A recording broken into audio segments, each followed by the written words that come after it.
Y'all done made John Gray mad. Infidelity is infidelity. I don't care if I was inside of a woman or not. Wrong is wrong. Do you know what it's like to feel nuclear and unworthy every day of your damn life? This woman is the only woman I've been inside of, and when I'm thirsty, I drink her.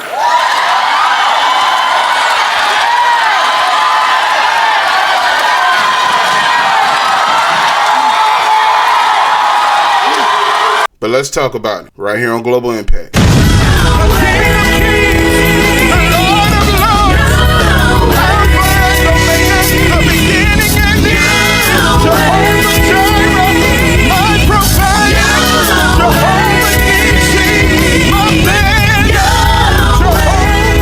Well, ladies and gentlemen, John Gray has spoken out. Let's check it out. The truth is, if I ever start talking about what I know, about your favorites, you won't have any place to go. That's real. The reason why you know about whatever I walk through is because I ain't paying nobody to be quiet for nothing. If I did it, you can tell the whole world. But some of your favorites make theirs sign NDAs. And I'm gonna leave it right there. For them, it's a business. Leave it alone. I have never been a good sinner because I don't wanna be. I was broken. I have no friends in my life that celebrated wrong. I had no homeboys like, hey man, you should holler at that girl. Never. I suffered in silence and I suffered alone. And I lived in a dark hell that I never thought I'd get free from.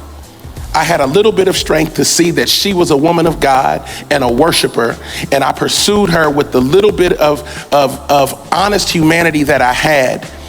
And then the 4-year-old me came knocking on the door and said, we're gonna have to reconcile some stuff. The 13-year-old me showed up and said, you know the one that used to listen to the 1-900 numbers? Because how something is fired in you is how it's wired in you. So the reason why conversation is my demon is because that's how I started learning about sexuality. If I had learned about sexuality through sex, then we would be having a different conversation. Yeah. But it was never sex that I wanted. I wanted understanding. I wanted intimacy, into me see. Yeah. But when I realized that I felt unworthy to be married to her and I felt like a complete failure, I started having conversations with people who made me feel that way. I was not blindsided by people going to blogs. I wanted it to happen because I was trying to die. And I was trying to be X'd out, and I wanted her to leave because I never felt worthy of her. She can tell you right now where I always saw myself after the marriage wouldn't work. 2-bedroom apartment, you say the rest. With a brown table. Yep. Bills stacked up. Yep. Full of debt. Yep. No wife, no kids. Yep. And that's how I thought my life would be for. Look, man, I understand all that. You still shouldn't be pastoring, but I understand where he's coming from. Now that he's speaking out, that's even more reason you shouldn't be pastoring. Now that you're speaking out about this stuff. Years. So the fact that she was there, she's accomplished, she's learned it, and she loves the part of me that I hate. It's rare that you will find a woman that loves the part of you that you hate. I agree there. It is rare that a man will find a woman that can love that and accept that, deal with that, and help heal that. I feel you on that, dog. I didn't trust her because how can you love me and I don't love me? The Bible says love your neighbor as yourself. My wife is my closest neighbor and I can't love me, so there's no way to love her. But because I'm anointed to preach a gospel that people need, they see the man and assume perfection. I'm preaching perfection from a broken vessel. You should not be pastor. But you don't get the same grace you extend. I've learned that. And when you're no longer convenient to the narrative or somebody's checkbook, they will drop you like a bad habit. And I'm glad that the people I thought were my friends exposed that they were just business associates. Because my friends ran towards me in tragedy, not walk away. And I need to say this. Infidelity is infidelity. I don't care if I was inside of a woman or not. Wrong is wrong. And I'm not going to let her take that responsibility. I did wrong. I sinned against the marriage. But more than that, I sinned against my own upbringing. I sinned against my own vows, my own personal moral code.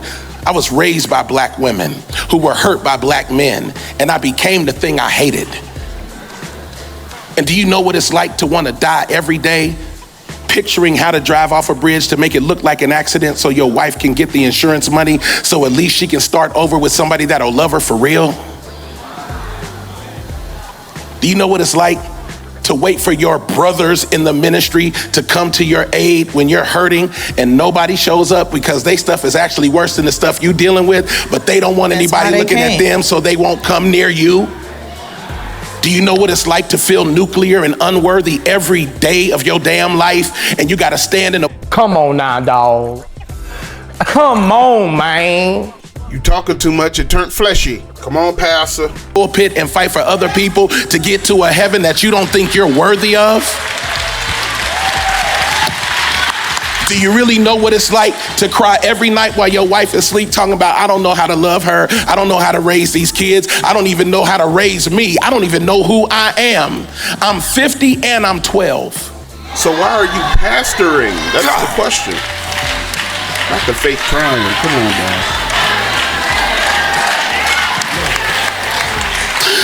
I'm 50 and I'm still that 4-year-old boy on that front lawn waiting for somebody to come fight for me, waiting for my father to say, I wish somebody would touch my son. I was waiting for a protector, but they just drove past while my innocence was being snatched away. And everything I went through is gonna give somebody else freedom. Me and my wife in counseling every week for hours at a time, collectively and individually. I'm not gonna let the devil that killed my father and my uncles and my cousins get me, and I sure as hell ain't gonna let him get my son. My son will be a better man than me.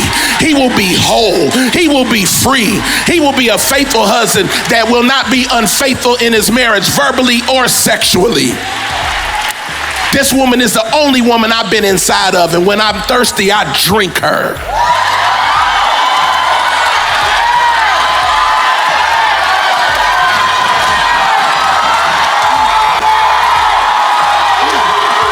Come on now, dog.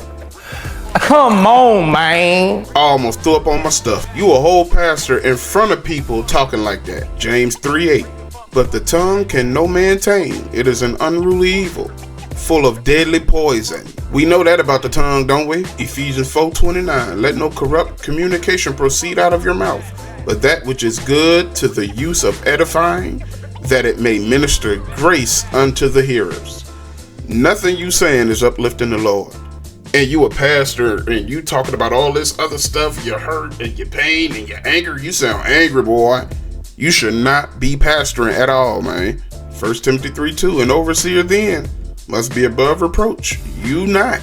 I ain't even gonna do that in this video. The husband of one wife, temperate, prudent. Nothing that was done in this whatever you was on was temperate or prudent, wise or self-controlled. That was full of flesh there. Respectable, hospitable, able to teach. Like I said, I ain't going into all of that in this video. That was uncalled for. You ain't have to do all that to make a point. You just wanted women to see that you use your tongue, you use your mouth. Trash. Certain stuff is only for your wife to see. A lot of us can understand and sympathize and empathize all that with the life lessons that you gave. But the cursing and the tongue work and all that, come on, dog. You too hot out here, my boy. He needs some milk.